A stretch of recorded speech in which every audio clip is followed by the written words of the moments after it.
Tarehe 25 mwezi wa 3, Mtakatifu Dismas, mwizi mwema.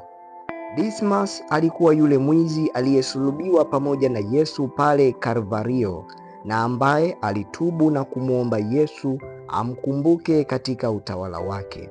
Hatuna habari zake katika maandiko matakatifu, lakini masimulizi yanasema kuwa Dismas na yule mwizi mwingine waliosulubiwa pamoja, ambaye jina lake ni Gestas, walijaribu kuwaibia familia takatifu ya Nazareth wakati wakiwa safarini kwenda Misri kumficha mtoto Yesu asiangamizwe na Herode. Lakini Dismas alihaili ubaya wake na kuiokoa ile familia isiibiwe na Gestas. Wakati akisulubiwa pamoja na Yesu, alimkemea mwizi mwenzake aliyekuwa akimdhihaki Yesu akimwambia, "Humwogopi hata Mungu?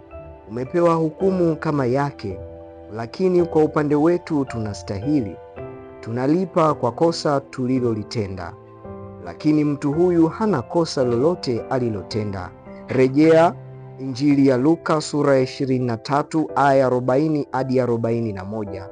Ombi lake la kusamehewa dhambi linajidhihirisha uwazi katika maneno yake: Yesu, nikumbuke utakapokuja katika ufalme wako. Luka sura 23 aya 42. Yesu akamjibu, hakika nakuambia, leo utakuwa pamoja nami mahali pema peponi. Luka 23:43. Dismas ni mtakatifu wa kwanza kutangazwa na Yesu mwenyewe. Dismas ni mfano kwa wahalifu, wezi na majambazi. Tafakari. Mtu mwenye moyo mgumu na dhamiri dhaifu ni mgonjwa kiroho, hata kama ana madaraka makubwa na nguvu nyingi za mwili. Kila juhudi ifanyike kuokoa roho yake. Msikie leo sauti yake, msifanye migumu mioyo yenu. Maneno haya yamesemwa na Papa Yohane Paulo wa Pili.